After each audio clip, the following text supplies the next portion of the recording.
Escribe en los comentarios desde dónde y a qué hora nos ves. Así podré conocerte mejor.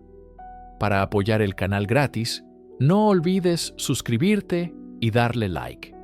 Imagina tener un destino grandioso escrito para ti. El trono de una de las naciones más poderosas del mundo. Esa era la promesa para Sofía del Palatinado, la princesa destinada a convertirse en reina de Gran Bretaña. Sin embargo, en el silencio de su conciencia, se gestaba una decisión que lo cambiaría todo. ¿Qué puede llevar a una heredera a renunciar a un imperio por sus creencias? ¿Fue un acto de fe inquebrantable o una intriga que la obligó a elegir? Acompáñanos a desvelar la historia de la mujer que se enfrentó al poder, la familia y la historia, eligiendo su fe y perdiendo un reino en el proceso. En el corazón de La Haya, el 14 de octubre de 1630, nacía una niña cuyo destino estaría indisolublemente ligado a las convulsiones religiosas y políticas de Europa. Su nombre era Sofía, y su cuna, aunque real, se mecía en el amargo aire del exilio.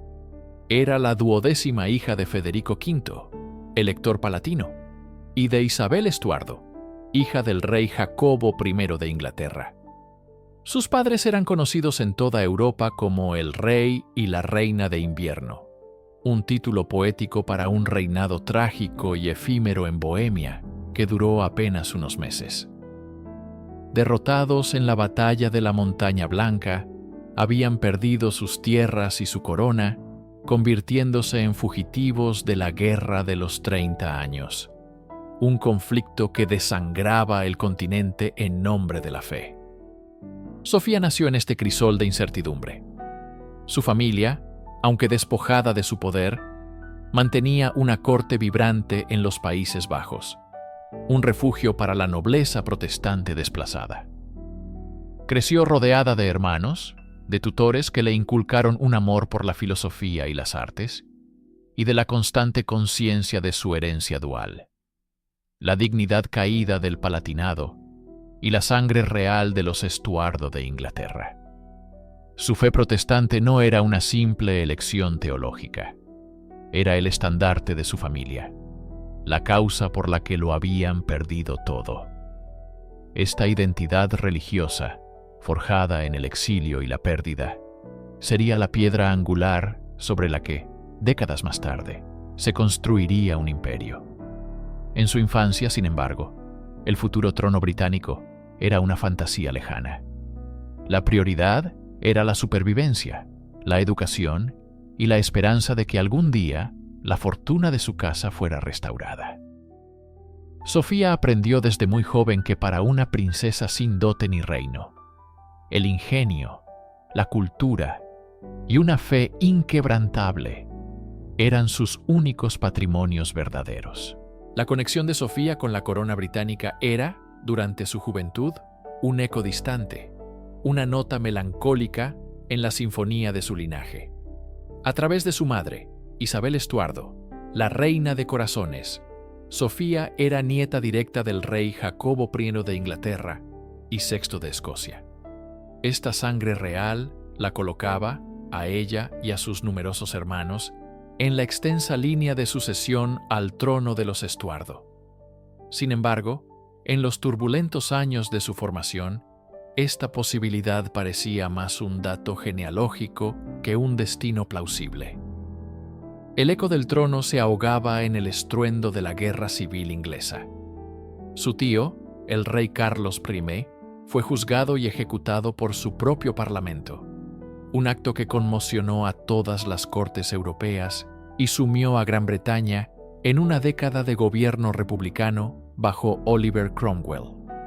Para la familia exiliada en La Haya, la monarquía Estuardo no solo parecía vulnerable, sino aniquilada.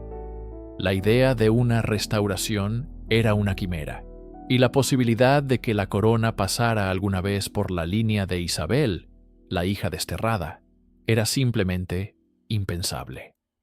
La realidad cotidiana de Sofía estaba marcada por la precariedad financiera de su familia. A pesar de su estatus, dependían de la generosidad de sus anfitriones holandeses y de las pensiones que llegaban de forma irregular. En este contexto, los hijos de Isabel no eran vistos como futuros herederos de un gran reino, sino como piezas en el tablero de ajedrez de la diplomacia matrimonial. Cada uno de ellos representaba una oportunidad para forjar una alianza que pudiera mejorar la fortuna de la familia. El trono británico era una historia del pasado, un cuento sobre la grandeza de su abuelo, no una promesa para el futuro.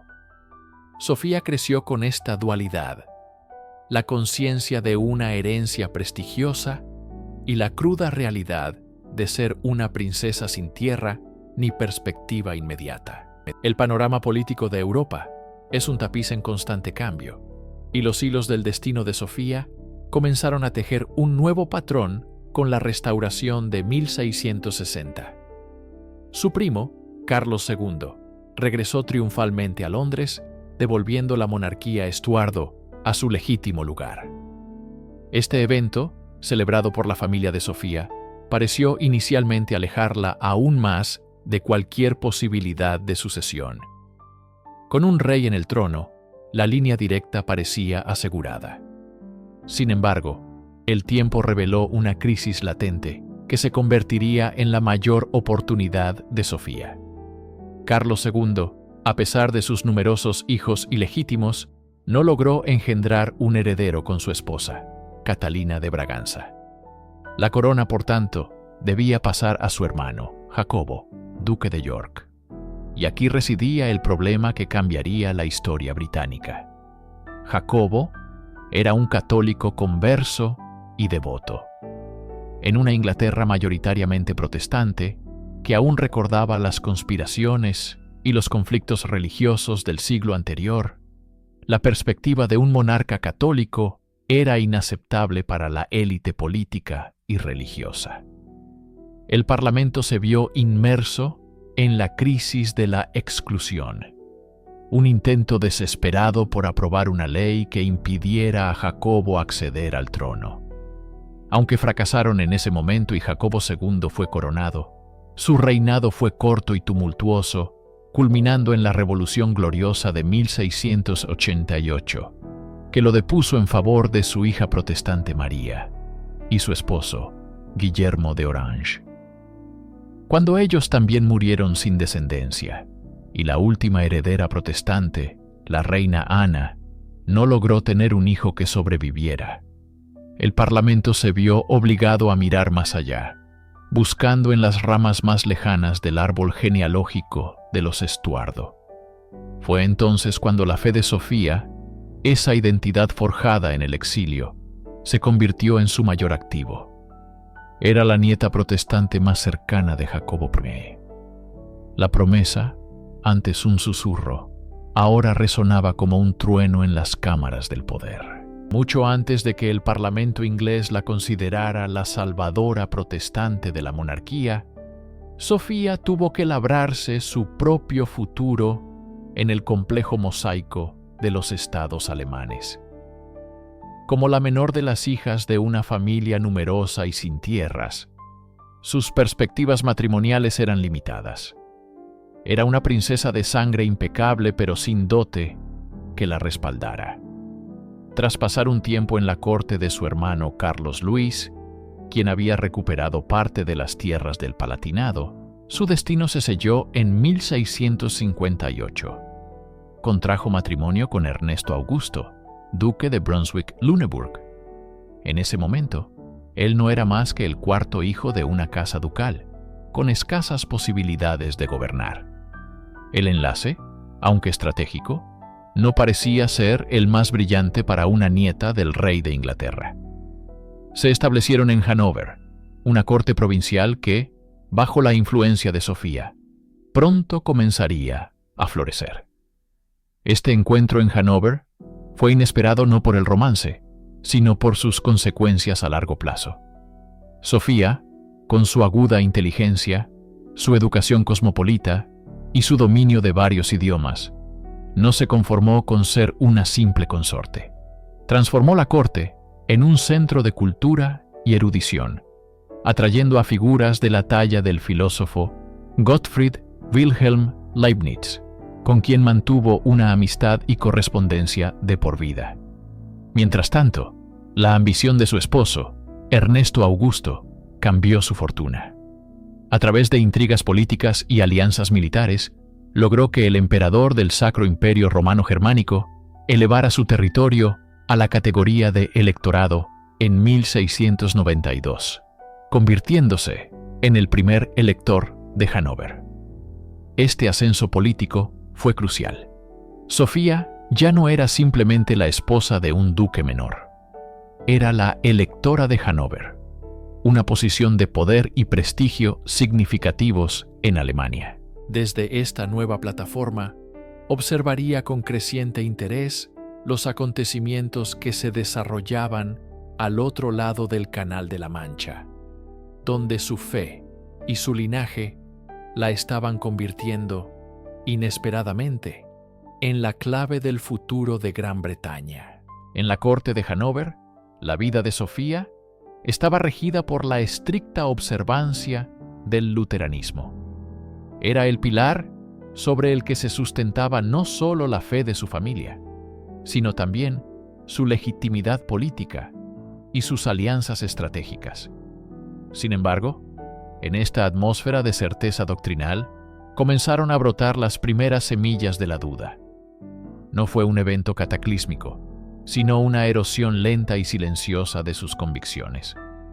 Sofía, dotada de una mente inquisitiva y una educación excepcional, mantenía una vasta correspondencia con algunos de los intelectuales más brillantes de Europa, incluyendo filósofos y teólogos de diversas confesiones. A través de estas cartas, se vio expuesta a argumentos y perspectivas que desafiaban los cimientos de la fe que le habían inculcado desde la cuna. Preguntas que antes parecían tener respuestas sencillas, ahora se abrían a un abismo de complejidad. Era la doctrina de sola escritura, la creencia de que la Biblia es la única fuente de autoridad divina verdaderamente suficiente. ¿Qué ocurría con los siglos de tradición, con los padres de la Iglesia, con la autoridad apostólica que la Iglesia católica reclamaba para sí? Estas no eran meras curiosidades intelectuales. Eran interrogantes que tocaban el núcleo de su ser espiritual. Un encuentro particular con un erudito jesuita de paso por la corte, aunque breve y formal, dejó una impresión duradera. Su lógica serena y su defensa razonada de la fe católica plantaron una espina de incertidumbre en la mente de la princesa. Por primera vez, Sofía comenzó a percibir el catolicismo no como la caricatura idólatra y corrupta que le habían descrito, sino como un sistema teológico profundo, coherente y peligrosamente atractivo.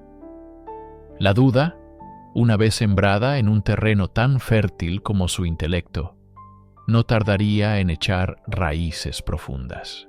La curiosidad intelectual de Sofía pronto se transformó en una búsqueda activa y arriesgada.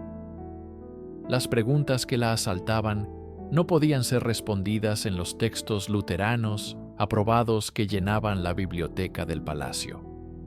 Para saciar su sed de conocimiento, tuvo que aventurarse en aguas prohibidas. A través de contactos discretos y corresponsales de confianza, comenzó a adquirir libros que estaban en el Index Librorum Prohibitorum del mundo protestante. Las obras de teólogos católicos como Roberto Bellarmino y Francisco Suárez, las Confesiones de San Agustín y tratados sobre la naturaleza de los sacramentos y la primacía papal. La llegada de cada nuevo volumen era una operación clandestina. Los libros eran ocultados, envueltos en telas y escondidos en arcones o bajo los entarimados de sus aposentos privados. Las noches de Sofía se transformaron. Mientras la corte dormía, ella se sumergía a la luz de una vela en argumentos que deconstruían metódicamente todo lo que había aprendido. Leía sobre la transubstanciación, la intercesión de los santos y el purgatorio, conceptos que hasta entonces solo conocía como herejías. Pero en las páginas de aquellos libros los encontraba defendidos con una lógica y una profundidad espiritual que la conmovían. Esta exploración intelectual fue acompañada por un cambio en su vida devocional. En la soledad de su habitación, lejos de los ojos de sus damas de compañía, comenzó a experimentar con las formas de oración católicas. Recitaba en susurros el Ave María, una oración que le habían enseñado a despreciar. Contemplaba imágenes de la Virgen María que había conseguido en secreto. Cada libro prohibido que leía, cada oración secreta que rezaba, era un acto de rebelión silenciosa que la alejaba un paso más de su fe natal y la acercaba a un destino incierto y peligroso. La doble vida de Sofía comenzó a ejercer una presión insoportable sobre su conciencia. De día, era la princesa del Palatinado, una pieza clave en el tablero de ajedrez de las alianzas dinásticas europeas.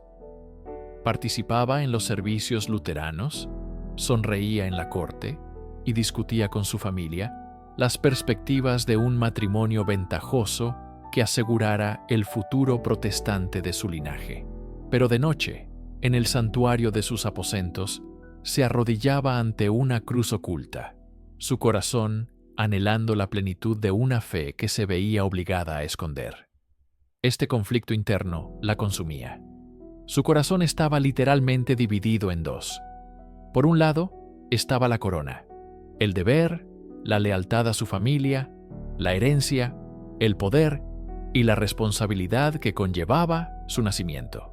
Un futuro como reina o consorte en una de las grandes cortes protestantes de Europa estaba a su alcance, pero exigía una conformidad religiosa inquebrantable. Abandonar el luteranismo no era solo una decisión personal, era un acto de traición política que la despojaría de su estatus, de su herencia y del afecto de su familia. Por otro lado, estaba la cruz, la convicción creciente de que la Iglesia Católica poseía la verdad íntegra de la fe cristiana. Para Sofía, esto no era una cuestión de política, sino de salvación eterna. Sentía un llamado espiritual tan profundo y genuino que ignorarlo se sentía como una traición a Dios y a su propia alma. Podía sacrificar su salvación por un trono terrenal, o debía renunciar a todo lo que conocía por seguir el camino que su conciencia le dictaba. Esta dicotomía la atormentaba en cada momento de vigilia. Cada conversación con su madre, la devota Elizabeth Stuart, era una tortura, llena de palabras no dichas y secretos guardados. Sofía se encontraba atrapada en una encrucijada imposible, donde cualquier camino que eligiera implicaría una pérdida devastadora. Un secreto tan trascendental como el de Sofía no podía permanecer oculto para siempre dentro de los muros de un palacio, donde cada gesto era observado y cada palabra analizada. Lo que comenzó como una crisis de fe privada empezó a filtrarse al exterior en forma de susurros. Un cortesano notó la extraña reticencia de la princesa durante los sermones del capellán de la corte. Una dama de compañía encontró un pequeño rosario escondido entre sus joyas. Un bibliotecario se percató de su inusual interés por volúmenes de teología que no correspondían a su educación luterana. Pequeñas anomalías, insignificantes por sí solas, pero que juntas comenzaron a tejer una narrativa inquietante. Los rumores se extendieron por los pasillos como una corriente de aire frío. Al principio eran vagos, simples chismes sobre la excesiva piedad o las ideas peculiares de la princesa. Pero pronto, los susurros adquirieron un nombre terrible: catolicismo. La palabra papista comenzó a ser musitada en las esquinas, cargada de temor y desprecio. Para la Casa del Palatinado, campeones de la causa protestante en el Sacro Imperio Romano Germánico, la mera sugerencia de que uno de sus miembros pudiera estar inclinándose hacia Roma era un cataclismo político. Su madre, Elizabeth Stuart, cuyo odio al catolicismo era tan profundo como su fe protestante, fue una de las últimas en enterarse. Pero cuando los rumores llegaron a sus oídos, su reacción fue de incredulidad y horror. Convocó a Sofía, la interrogó, buscando una negación que la tranquilizara. Pero la evasiva y angustiada respuesta de su hija solo sirvió para confirmar sus peores temores. La crisis personal de Sofía se había convertido en un asunto de Estado. Los consejeros se alarmaron. Los embajadores escribieron informes cifrados a sus capitales. La duda de una princesa amenazaba con desestabilizar alianzas y reavivar fuegos religiosos que aún ardían en Europa. La correspondencia entre Hannover y Londres se había vuelto un torrente incesante. Cada barco que cruzaba el Canal del Norte llevaba consigo no solo mercancías, sino también el peso de un imperio. Para Sofía, estas cartas eran un recordatorio constante de la dualidad de su existencia.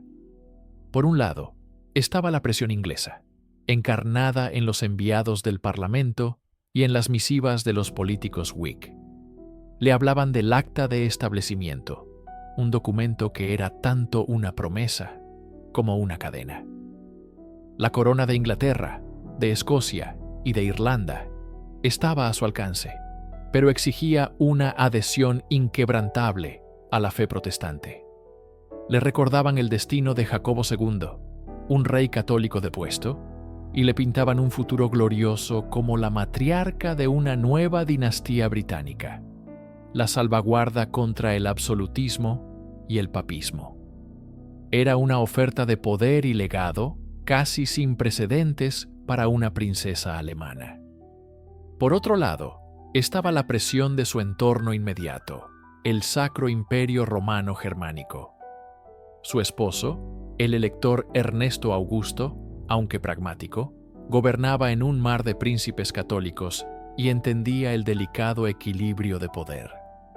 Convertirse al catolicismo no solo apaciguaría a sus poderosos vecinos, como el emperador en Viena, sino que también consolidaría alianzas cruciales y abriría puertas dentro de la compleja política imperial. Sus propios hijos, especialmente el futuro Jorge I, veían la corona inglesa como el premio final, pero otros en su corte y familia la instaban a considerar la estabilidad continental. Sofía se encontraba atrapada en un nudo geopolítico. Cada decisión, cada palabra, era analizada en dos capitales distintas, con dos futuros opuestos en juego. ¿Era la reina protestante de un imperio marítimo o la duquesa católica en el corazón de Europa? La presión era inmensa, un peso sobre sus hombros que la obligaba a sopesar el alma de una nación contra la estabilidad de su propio hogar. La noche cayó sobre el palacio de Herrenhausen, pero no trajo consigo el descanso para Sofía. Las velas de su estudio privado parpadeaban, arrojando largas y danzantes sombras sobre los mapas de Europa y los volúmenes de teología apilados en su escritorio. El mundo exterior estaba en silencio, pero en su interior rugía una tormenta. Durante meses, había escuchado a los embajadores, leído los tratados y debatido con los clérigos. Había sopesado la lógica fría de la política contra las profundas y arraigadas cuestiones de la fe. Esa noche, sin embargo, los argumentos de los demás se desvanecieron, dejándola sola con sus pensamientos más íntimos. Caminó hasta la ventana, contemplando los jardines geométricos iluminados por la luna. ¿Qué era una corona sino un metal frío y pesado? ¿Qué era un reino sino una tierra llena de gente a la que nunca conocería? Frente a estas abstracciones se alzaba la certeza de su alma, la relación personal con su Creador que había sido el ancla de su vida. Recordó las enseñanzas de su juventud, la fe reformada que le había dado consuelo y estructura. Pero también recordó las conversaciones con los teólogos católicos, la belleza de sus rituales, la universalidad de su iglesia y la promesa de una tradición ininterrumpida que se remontaba a los apóstoles. No se trataba simplemente de elegir entre el protestantismo y el catolicismo. Se trataba de decidir quién era ella en su esencia. ¿Era Sofía, la heredera de Inglaterra, una figura política destinada a cumplir un rol preestablecido? ¿O era simplemente Sofía, una mujer en busca de la verdad espiritual, sin importar el coste terrenal? El amanecer se acercaba, tiñendo el cielo de un gris pálido. La llama de las velas se consumía. En el silencio de esa habitación, mientras el mundo aún dormía, la princesa tomó una decisión. No fue un grito de triunfo ni un suspiro de resignación, sino una calma profunda y serena. Había elegido su camino. El mundo podría juzgarla, desheredarla o condenarla, pero en esa noche de vigilia, Sofía del Palatinado había encontrado su propia paz, una paz que sabía que le costaría absolutamente todo lo demás. La decisión, tomada en la soledad de la noche, no podía permanecer en secreto por mucho tiempo. No fue un anuncio público ni un edicto proclamado desde los balcones del palacio. La noticia estalló de una manera mucho más personal e impactante. Sofía solicitó una audiencia privada con el nuncio papal, el embajador del Papa en el Sacro Imperio Romano Germánico, un hombre de gran influencia y discreción. La reunión se llevó a cabo en una pequeña capilla privada, lejos de los oídos curiosos de la corte. Allí, ante el altar, con solo un puñado de testigos juramentados, la electora Sofía del Palatinado, heredera al trono de Gran Bretaña, se arrodilló y profesó su conversión a la fe católica. Recibió la comunión según el rito romano, un acto de una carga simbólica incalculable. La noticia no se filtró, explotó. El nuncio papal, comprendiendo la magnitud del evento, envió de inmediato un mensajero a Roma y Viena. La corte de Hannover quedó atónita. Su esposo, Ernesto Augusto, aunque posiblemente advertido, tuvo que enfrentar la realidad de una decisión que desbarataba décadas de estrategia diplomática. Su hijo Jorge, cuya ambición por el trono inglés era inmensa, reaccionó con una mezcla de furia e incredulidad. ¿Cómo podía su madre haber sacrificado un imperio por una cuestión de conciencia? La noticia se propagó como un reguero de pólvora por las cortes alemanas. Para los príncipes católicos era un triunfo milagroso, una señal del favor divino. Para los protestantes era una traición de proporciones épicas, un golpe devastador a su causa.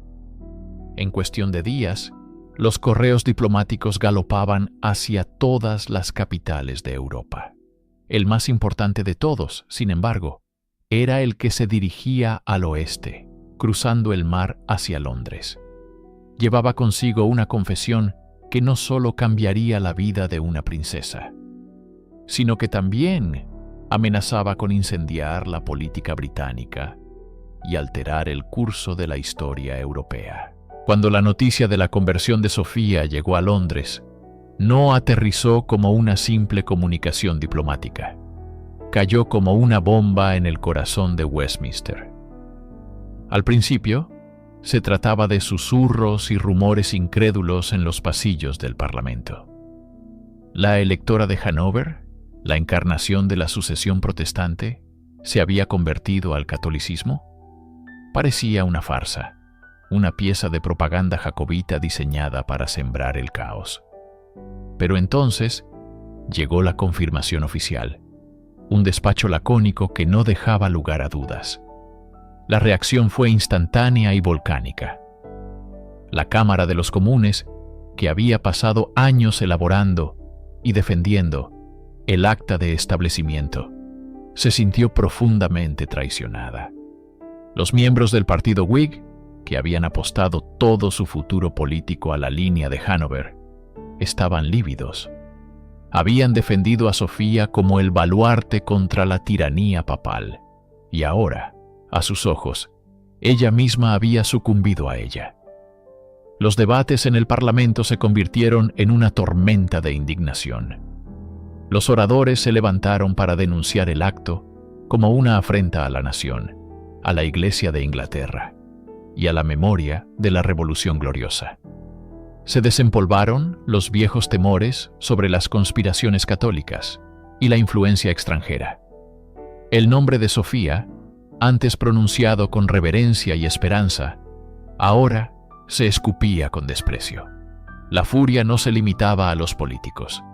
En las calles de Londres, los panfletos y los predicadores avivaban el fuego del sentimiento anticatólico.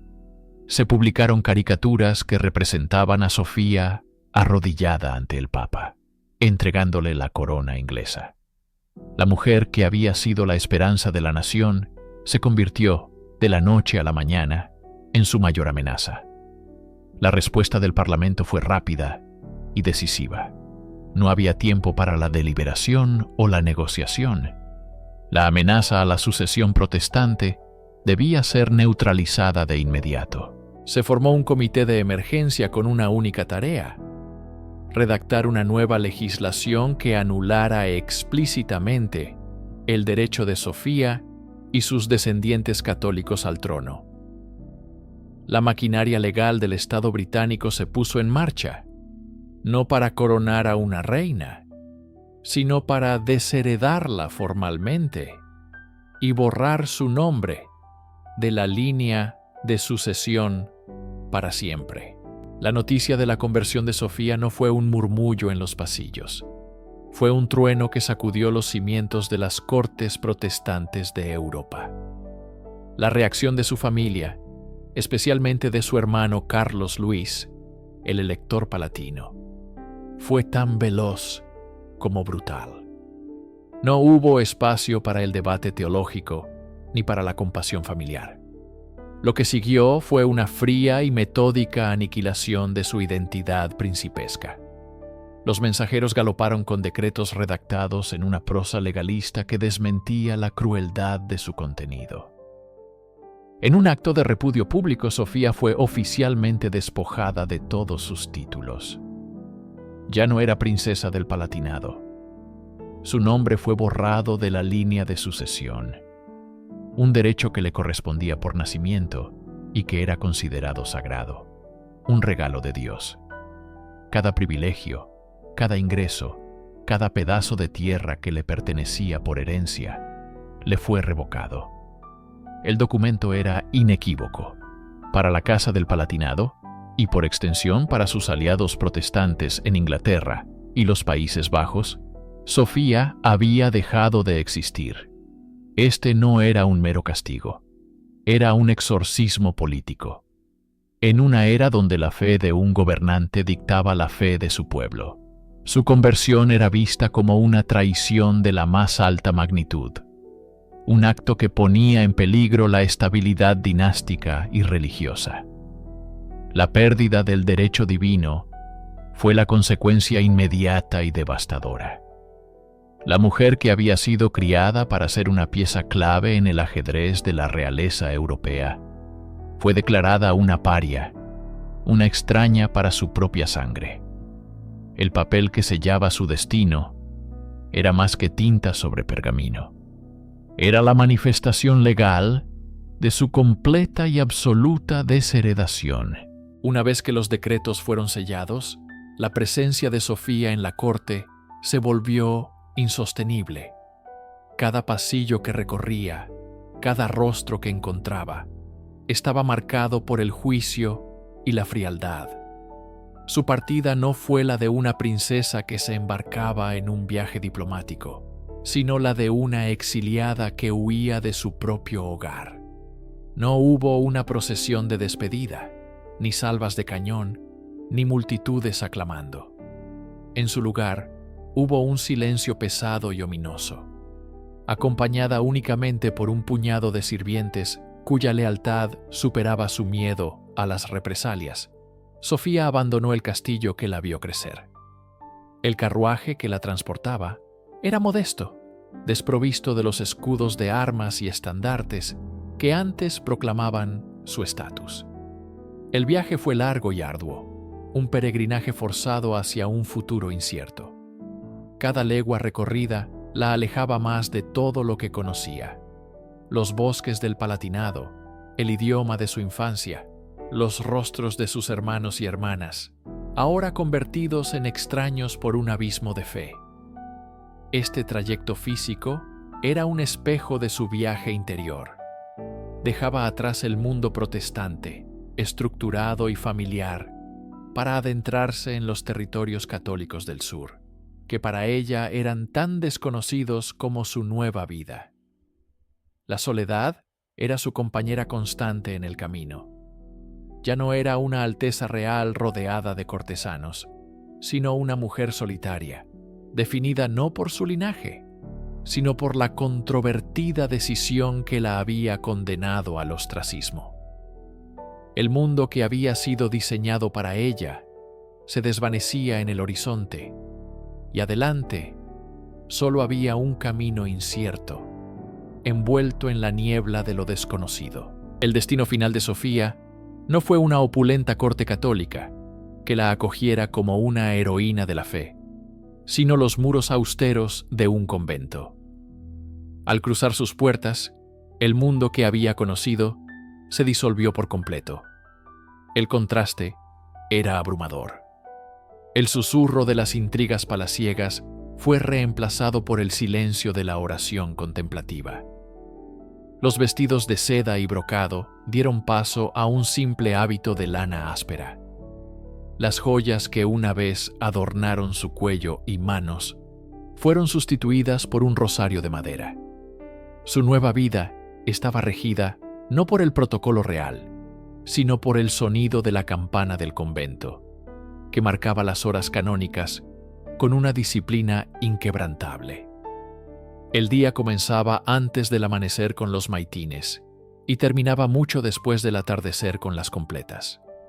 Las comidas eran frugales y se tomaban en silencio, escuchando lecturas sagradas. El trabajo manual, ya fuera en el huerto, la cocina o la enfermería, era una parte esencial de la rutina, una forma de humildad que contrastaba radicalmente con una vida de servicio y ocio aristocrático. Aquí, entre estas mujeres que habían renunciado al mundo por voluntad propia, Sofía dejó de ser Su Alteza. Se convirtió simplemente en Hermana Sofía. Este proceso de despojarse de su identidad anterior debió ser tan doloroso como liberador. Ya no era un peón en las alianzas matrimoniales de Europa. Su valor ya no se medía por su dote o la fertilidad de su vientre, sino por la profundidad de su devoción.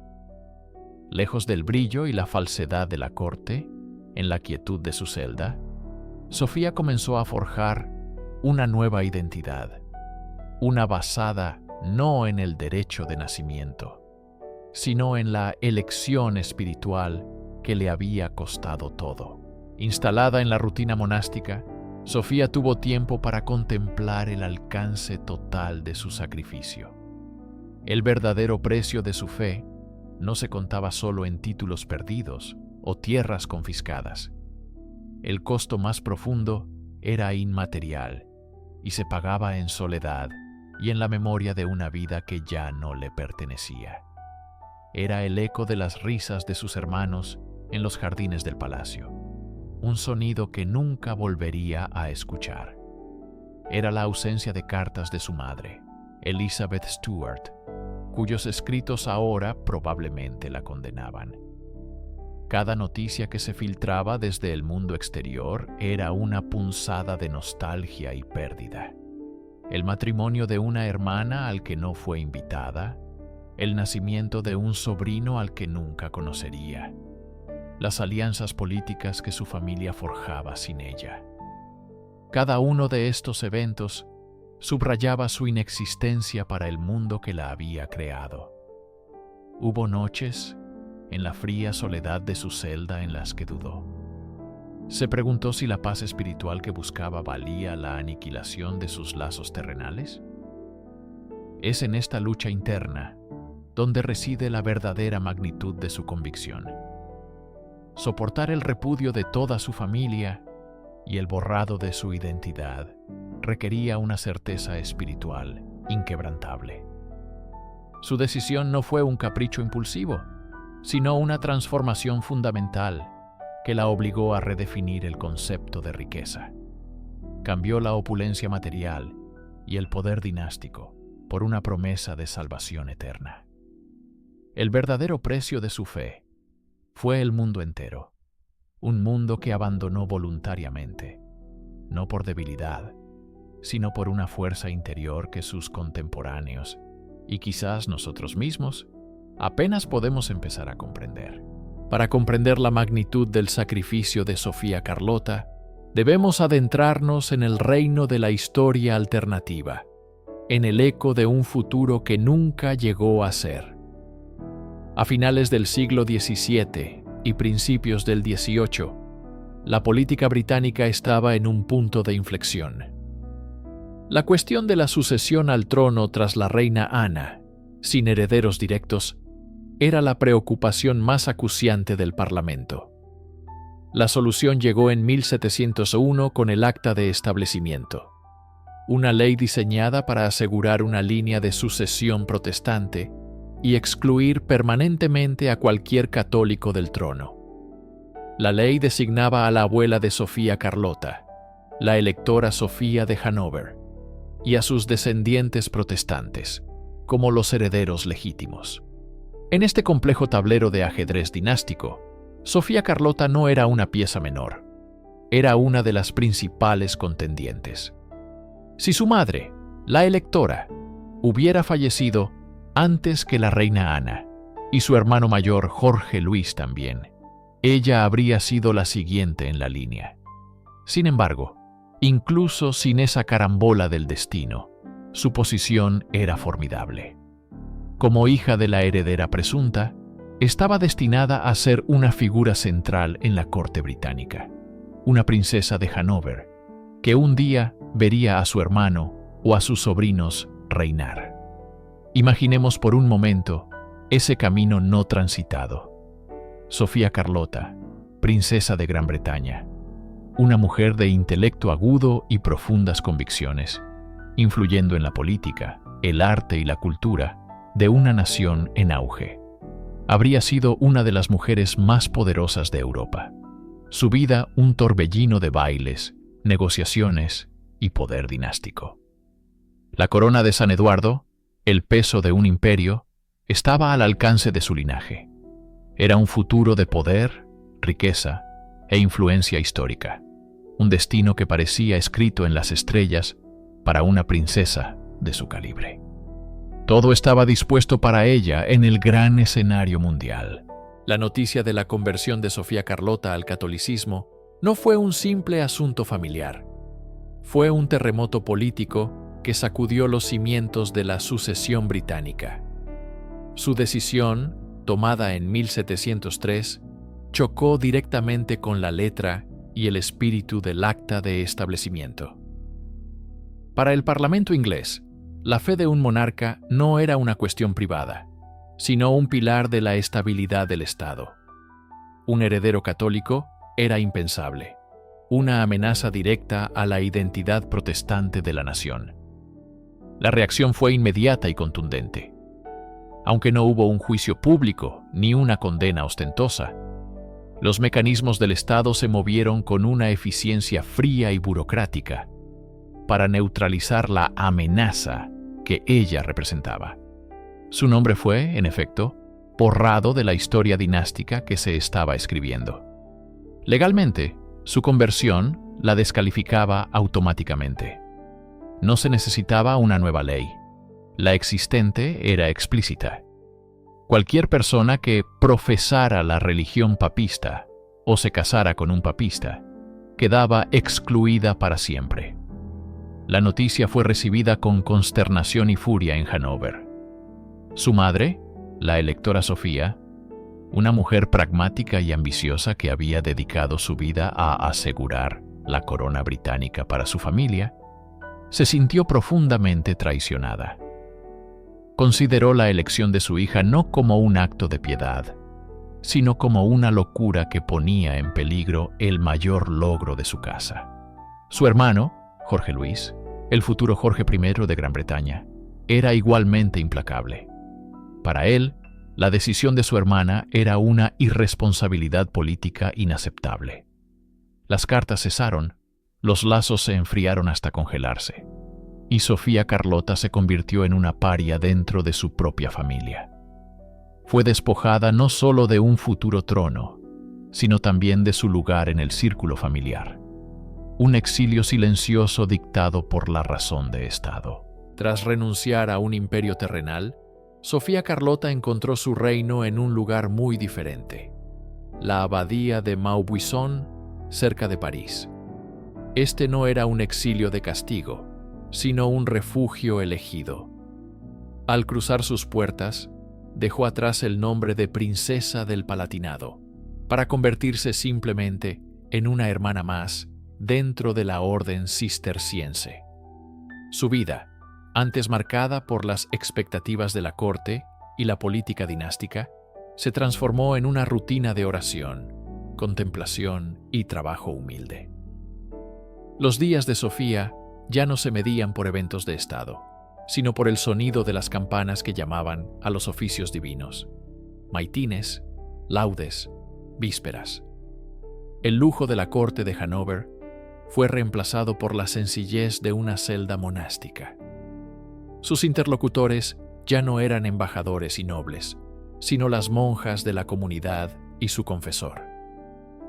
En este entorno de silencio y disciplina espiritual, Sofía encontró una paz que el mundo exterior nunca podría haberle ofrecido.